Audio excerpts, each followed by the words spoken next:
Sejam bem-vindos ao Espaço Opinião. Falamos do caso Tancos hoje, no arranque do programa, e dos novos desenvolvimentos. Na área da saúde, falamos da ala pediátrica do Hospital de São João. Começam ou não as obras? É a questão que se coloca. Ainda abordamos a parceria entre a CP e a Renfe, se ou não positiva. Os municípios sem meios para limpar a floresta. E, no fecho, falamos do ataque concertado nos Estados Unidos. São estes os temas que temos hoje em análise. Comigo em estúdio César Oliveira. César, obrigada desde já pela sua presença. César, são então estes os temas que temos hoje em análise. E começamos com o caso Tancos. César, há novos desenvolvimentos? Há novos desenvolvimentos, sobretudo um desenvolvimento novo, muito relevante, porque aqui se confirma por o chefe de gabinete do ex-ministro e também de um outro major, Vasco Brazão, que confirma que de facto ouviu o chefe de gabinete a avisar o ministro de todo o processo que estava a ocorrer, processo esse que já tinha sido transmitido pelo diretor da Polícia Judiciária Militar e que, naturalmente, o que acontece aqui, que é grave, na minha opinião, e é o grande facto novo, é que o DCAP vai chamar o ex-ministro lá para declarações, para já para declarações. Quem sabe se ainda irá ser outra coisa, mas para declarações. E é grave porquê? Porque o ministro disse, agora contrariou-se completamente, omitiu, pelo menos omitiu a informação ou a verdade das coisas, que agora são confirmadas para estes senhores, com a disponibilidade das ferramentas eletrónicas para comprovar que, de facto, o ministro teve conhecimento. Da qual, supostamente, o ministro já teria, então, esse conhecimento, segundo aquilo que vem a público. Já, Helena. E que tem vindo a público também ao longo das semanas, que cada vez mais reforçam essa tese de que, de facto, Azeredo Lopes estaria a par do que se estava a passar. E há uma outra coisa que reforça, é que o facto do ministro ter a confiança do primeiro-ministro, que acredito que o primeiro-ministro confiasse que de facto não tinha conhecimento e lhe reforçou publicamente, aliás o papel dele é sempre esse, mas o ministro ter tomado a posição de se demitir, não é? É porque também chegou à conclusão que a estrada que tinha escolhido era uma estrada sem saída e essa estrada sem saída tinha que voltar atrás e repor através do caminho, e é o que ele fez ao demitir-se, para repor o caminho, se calhar, que vai acontecer. Bom, isto, se fosse uma novela, uma coisa assim, não tinha importância. Ou se fosse coisas assim de caráter particular, também não teria importância, ou tenha que tem, não é? Mas quando se trata de assuntos de Estado e de segurança, é grave, eu considero grave. Portanto, eu espero que, de facto, isso se aclare de uma vez por todas. Volto a lembrar que, de facto, se talvez o Sr. Ministro e as pessoas, nomeadamente o próprio chefe de Estado-Maior, que também se demitiu e que também, na minha opinião, também tem culpas aqui muito no cartório, terá sabido com certeza e tentou, digamos, consertar com a posição do Ministro ou com a posição da Judiciária, militar, mas não há dúvida nenhuma que este processo, se não tivesse havido, digamos, partidos da oposição a querer saber as verdades e insistir, e até indiciado que sabiam de alguma coisa de mais profundo e não sei o quê, se calhar este assunto ficava bem em Maria, como se calhar ficarão muitos para aí pela vida inteira e que prejudica naturalmente a credibilidade. Isto é grave porque perde-se credibilidade nas instâncias que nos deveriam dar e nas pessoas, Helena, percebe que hoje em dia é um bocado Qual banal. É a imagem de Azeredo Lopes neste momento? Neste momento o Azeredo Lopes é uma imagem completamente descredibilizada. Ele próprio já tem uma postura assim um pouco distante, esperanceira e não sei o quê. e autista. E agora com isto tudo, quer dizer, fica muito fragilizado, claramente que fica fragilizado. E o pior que isso não é ele ficar fragilizado, que isso é mais um, mas é o problema que se acentua com uma certa banalidade de o povo, as pessoas, e com razão, olhar para isto e ver em todo lado corruptos, ver em todo lado mentirosos, ver em todo lado indivíduos que não assumem as responsabilidades. E isto é um bocadinho aborrecido para a democracia de Portugal. Em termos políticos, este caso, e António Costa sempre disse ter confiança em Azeredo Lopes, como é que fica também toda esta questão política ligada ao caso Tancos? Claro que o governo nomeou um ministro novo, está a tentar distanciar-se desta coisa, mas não há dúvida nenhuma que, politicamente, quem é que assume, quem é que nomeia o ministro, quem é que nomeia o chefe de Estado-Maior, quem é que manda em todo este processo? É o Estado-Maior, é o Ministro, é não sei quantos. E, portanto, e quem é que nomeia esse ministro? É o Governo. Se o Governo nomeia estas pessoas e eles têm esta postura, não quer dizer que o Primeiro-Ministro tenha feito de propósito nomear um indivíduo que talvez não conhecesse tão bem e pronto, e se calhar talvez faltará alguma exigência do próprio Primeiro-Ministro, do líder do Governo, em ter cautelas suficientes com isso, através dos seus serviços de apoio, que têm que fazer o seu trabalho. O Primeiro-Ministro também não pode estar a ver tudo de perto e em cima do minuto. Também tem os seus staffs que têm a obrigação de zelar um bocadinho pela imagem e pela credibilidade de um governo. Portanto, se calhar há aqui um conjunto de pessoas que falharam. É evidente que o governo vai ter que pagar as pessoas, embora isto é uma coisa que se calhar muita gente já há tanto tempo que isto anda, algumas pessoas já estão estafadas de ver este tipo de coisas, mas não deixa sempre marcas e digamos, depois num combate político, isso vai aparecer novamente. É inevitável, vai aparecer. Veja que se não houvesse da parte o concerto da geringonça, o que é que não seria esta discussão? Esta discussão devia ser uma coisa exaustiva nos comícios, nas festas do Avante, nos comícios de todos os partidos, era como um leilão. Vai chegar, se calhar, a campanha eleitoral e isso vai acontecer. Talvez com menos força de outros dos partidos de esquerda, mas se calhar os partidos mais à direita do PS irão, se calhar, bater nesta coisa, porque eles também, justamente, se debateram por o apuramento da verdade. Muito e eu bem. acho que está a ser... O apuramento da verdade, lá está, que também aqui está em causa César Oliveira. Pronto, é o que se está a concluir, já há uma verdade comprovada, é que de facto houve roubos e depois os roubos foram de tal forma evidentes que depois até houve aqui a tentativa de fazer a devolução disto como se isto nada fosse, apareceram e tal, encontrou-se ali na mata, é papel. Mas não é assim, há os responsáveis, há quem pôs aquilo na mata, há quem deixou roubar, ou quem foi negligente.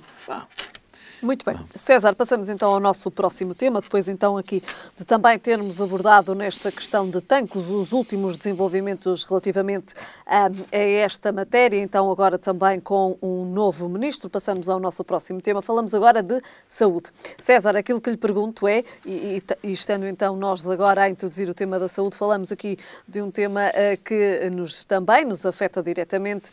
Falamos da ala pediátrica do Hospital de São João, é um tema local. César, avançam ou não as obras na ala pediátrica do Hospital de São João? Olha, este é o tema da saúde, desde logo tem que se dizer que é um calcanhar daqueles do Governo. Porque, repara, é outro ministro que sai, que diz que não sai satisfeito porque não teve condições para fazer aquilo que ainda faltava fazer. E não há dúvida nenhuma que da parte do Governo passa que não houve verdadeiro empenho digamos, a seleção dos temas principais, a saúde ficou muito aquém daquilo que deve ser. E como ficou tal, fora das prioridades. O ministro saiu, vários hospitais não avançaram, as obras não sei quantos, aqueles médicos que se demitiram todos por falta de condições, por falta das obras, por falta de equipamentos. Agora, existiu nomeadamente esta questão do projeto do Joãozinho na pediatria do Hospital São João. Portanto, são prioridades absolutas que o Governo tem estado a coisa. É evidente que agora o Governo, o que é que foi dizer? Vem dizer, o Mário Centeno vem dizer, isto é uma coisa que já vem há 10 anos e que o Primeiro-Ministro então, que era foi lá o Passos Coelho, penso que refere-se ao Passos Coelho, foi até já lançar a primeira pedra, não sei o quê. É bom, mas depois não lançou a primeira pedra, na lógica de que ia avançar com a obra, mas como eles depois não foram para o Governo, portanto não pôde avançar com a obra, e estes não tomaram conta do passivo que deve ser nessas coisas fulcrais e de interesse, de grande interesse e importância para as populações. Os governos que sucedem a outros têm que pegar nos assuntos como sendo de continuidade, e isso é uma coisa que não pode ser de outra maneira, não é? Mas o que acontece, este Governo também não tomou conta das ocorrências do Governo anterior e continua tudo na mesma. Já lá vão quase 4 anos e as coisas mantém-se. Não há lá mais nenhuma pedra. Há um impasse. E o que é que o Ministro diz? Não, eu não vou lá pôr mais nenhuma pedra. Já está, basta aquela que lá está. Agora é preciso fazer as outras pedras todas e as portas e os equipamentos, não sei o quê. Bom, e o paradoxo disto é um pouco. O Centeno diz que, sim senhor, que vai haver no Orçamento de Estado verba para o... Veja isto, esta é uma coisa interessante, que vai haver a verba no Orçamento de Estado para este investimento, não é? E até já, pronto, está mais ou menos quantificada a quantia, são à volta de 22 milhões de euros. O ministro anterior não fez porque também não tinha cabimento no Orçamento de Estado. Mas Centeno agora vai dizer que está neste Orçamento de Estado. Entretanto, o Primeiro-Ministro ontem vem ao Porto e vai inaugurar um centro de saúde ali a Baguinho do Monte e questionado sobre esta matéria, diz isto, não, vai avançar, já está condicionado. Mas os pais têm outra opinião. Vai haver um reforço da verba para a saúde e isso está lá. Vai avançar. Mas, entretanto, a Ministra diz, não me comprometo. Diz ela claramente, não me comprometo. Mas eu não me comprometo. Porque há muitas coisas ainda para não me comprometer. O que é o problema dela? Há aqui duas opiniões, duas declarações bem distintas. Bem distintas. O Ministro das Finanças, que diz que vai estar no Orçamento. O Primeiro-Ministro diz que vai avançar com aquele reforço, não sei quanto. E a Ministra a dizer, não, ainda não vai avançar, não temos as condições. Aliás, não são duas, são três declarações. E eu não me comprometo, e porque eu há que tenho... No fundo, ela viu o que aconteceu ao ministro anterior, não é? E sem haver preto no branco, assumido com a cabimentação para lançar o concurso, ela diz que não se compromete.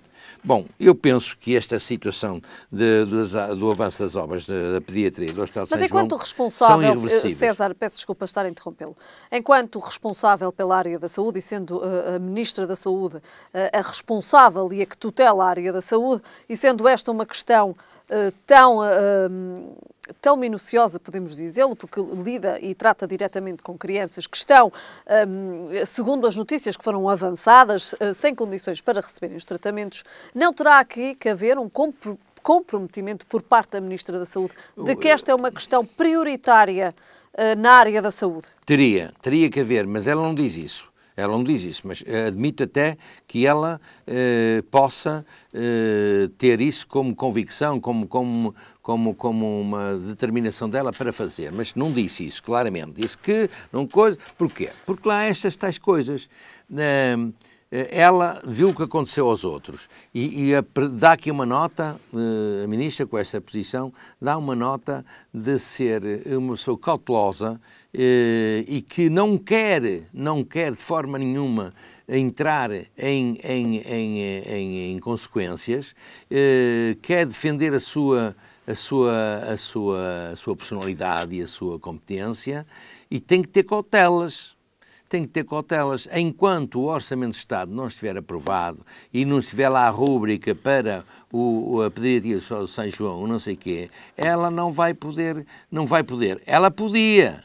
Porque até o Primeiro-Ministro disse, ela dizia, não, se o Primeiro-Ministro disse, e é logo a minha vontade, e eu podia ter dito alguma coisa a mais, mas não disse. Diz exatamente o contrário. O Primeiro-Ministro carrega o acelerador e ela corta o acelerador. Portanto, isto são coisas que, de facto, à primeira vista parece que ela não tem vontade de priorizar esta obra, mas não me parece isso, sinceramente.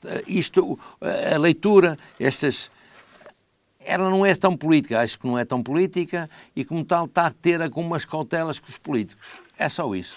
Muito bem, César, ficamos então aqui nesta questão. Mas tenho consciência que a pediatria do São João vai avançar. Porque é de tal forma evidente, estamos a falar das nossas crianças, portanto é de tal forma evidente que tem que avançar. É um projeto que tem já um déficit de muitos anos, tem que avançar. Há montes de crianças, montes de famílias prejudicadas por causa daqueles serviços não estarem a funcionar ou não terem dimensão. Portanto, tem que acabar, tem que avançar. Muito bem. César, passamos agora então para o próximo tema. Falamos da ferrovia, falamos da parceria entre a CP e a Renfe. César, quais as vantagens desta parceria? Olha, Helena, a parceria decorre de uma coisa muito simples. A partir de janeiro de 2019 vai haver, digamos, aquilo que é a liberalização dos transportes ferroviários em Portugal. Portanto, e já se pensa nisto com este acordo? Exatamente.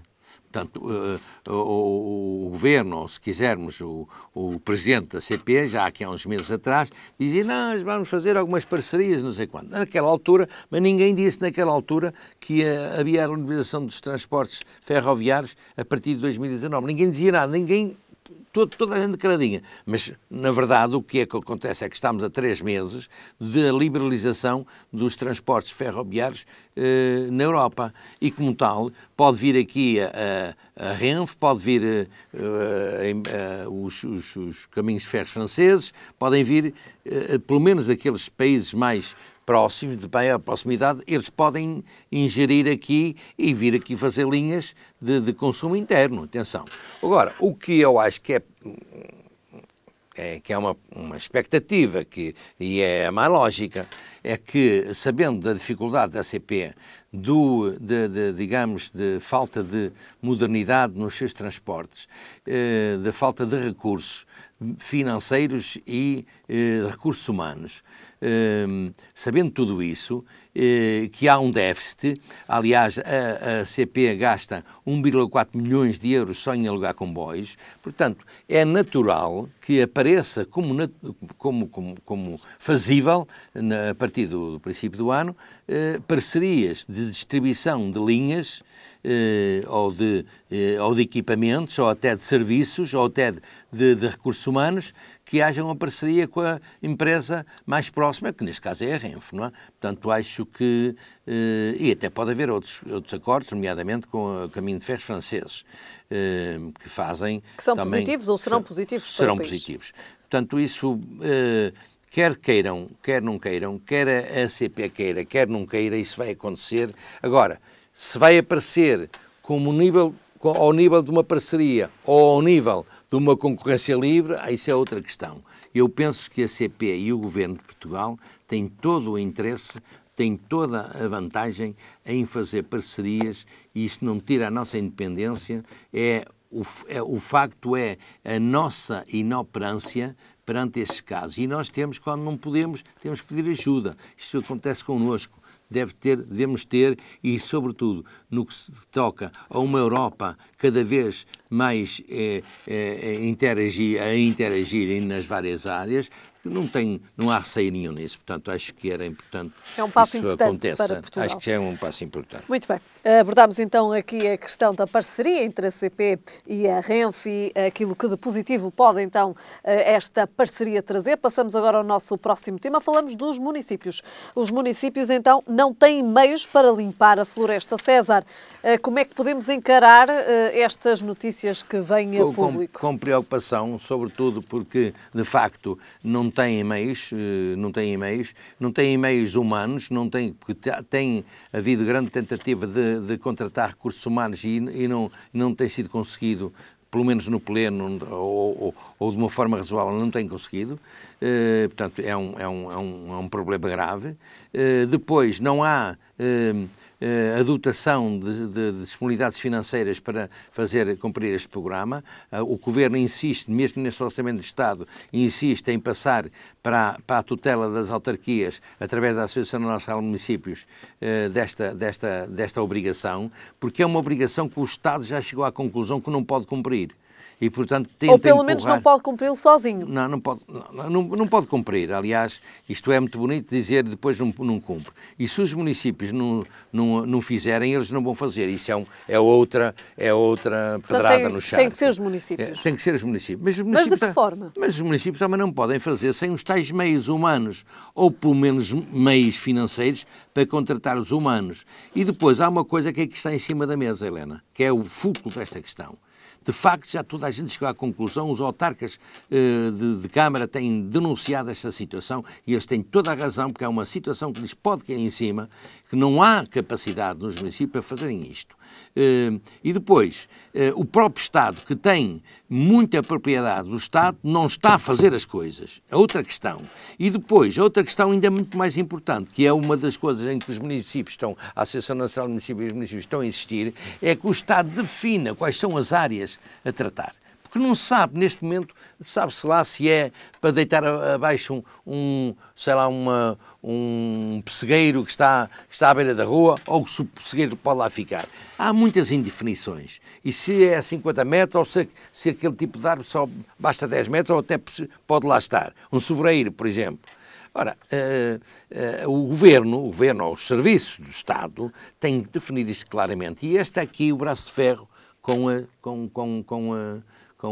os municípios. E bem, entre e os muito municípios bem. e o Governo, que também se podem inserir aqui na descentralização e no processo de descentralização. E muito bem, até porque há uma outra coisa que os municípios precisam, embora estejam dotados de uma autonomia para gerir o território, mas há situações de propriedade privada que o Governo tem que fazer retaguarda aos municípios para eles poderem interferir, nomeadamente naquilo que são os débitos pós-privados que não querem cumprir uma obrigação. E depois também uma outra coisa, ver quando há situações em que os privados não podem cumprir aquelas obrigações porque têm dificuldades em acesso que são da responsabilidade do Estado ou das autarquias. Então aqui é uma picadinha de rabo na boca que vai ser interessante, mas que os municípios acho que fazem muito bem em bater aqui o pé, porque senão cai-lhes o peso em cima, porque isto é uma situação que foi disputada pelo Estado. E depois começou a empurrar com a barriga para a frente. Portanto, o Estado não pode se responsabilizar-se passando uma competência para os municípios quando não lhe passa competências financeiras, humanas e materiais. César, muito bem. Passamos então ao próximo tema. Falamos de política internacional e do ataque concertado nos Estados Unidos. César, como é que podemos olhar para estes ataques que nestes últimos 2 dias têm acontecido nos Estados Unidos? Olha, isto é evidente que são ataques que dirigidos, aliás, como se viu, são dirigidos com alvos definidos, é à CNN, ao Obama, ou à Clinton, ou é um potencial empresário bastante rico, aquele milionário Soros. Bom, são atos que podem ser isolados, aliás, que os Estados Unidos dizem claramente que são isolados e sem grande relevância, mas que podem estar aqui a provocar, se calhar é só o objetivo, de provocar fragilidades naquilo que é o sistema americano de segurança, não é? Portanto, e pode ter organizações atrás ou fundamentalistas. Portanto, ainda não se sabe bem quais serão esses fundamentos que levaram então a estes ataques. Estão tão bem preparados para detectar esse tipo de coisas que isso não vai, acho que vai ser estancado rapidamente. Mas mais uma vez aqui os Estados Unidos a serem postos à prova no que toca à segurança. Pois, aliás, é o foco do Mundial, percebe? É que, no fundo, discordam todos muitos dos americanos, mas no fundo, toda a comunidade mundial também depende, ou se quiser, também está a ser muito apoiada naquilo que é o exemplo ou a iniciativa dos Estados Unidos. Portanto, é uma coisa que, naturalmente, que não é agradável. Tem-se detectado que são engenhos, alguns casos é ameaças só, que até nem tem nada, mas já houve 2 casos que são engenhos de bomba cilíndrica, que eles chamam de bomba cilíndrica, que é uma pequena montagem artesanal que faz rebentar aquela bombinha fila cilindro e expele lá um pó que é um pó letal, é um pó que mata, não é? Portanto, isto é preciso reforçar a segurança, César. Muito, claramente, e os Estados Unidos, que têm, de facto, já uma segurança muito avançada e que, de facto, falam tanto nela, tem que investir um bocado mais nisso e tem que estar muito mais atuante nessa matéria. Portanto, eu acho que esta coisa é uma situação de ocasião que é capaz de passar, daqui a algum tempo vai passar, porque isto eles vão detectar a origem disso, e a origem não deve ser não deve ser difícil de descobrir, e portanto quando eles descobrirem matam imediatamente a situação. César, terminamos então o nosso programa de hoje, falamos então dos ataques concertados nos Estados Unidos. Voltamos a ver-nos na próxima semana. Boa semana. Até para a semana ainda, Ana. Foram então estes os temas hoje em análise no Espaço Opinião. Nós estamos de regresso amanhã.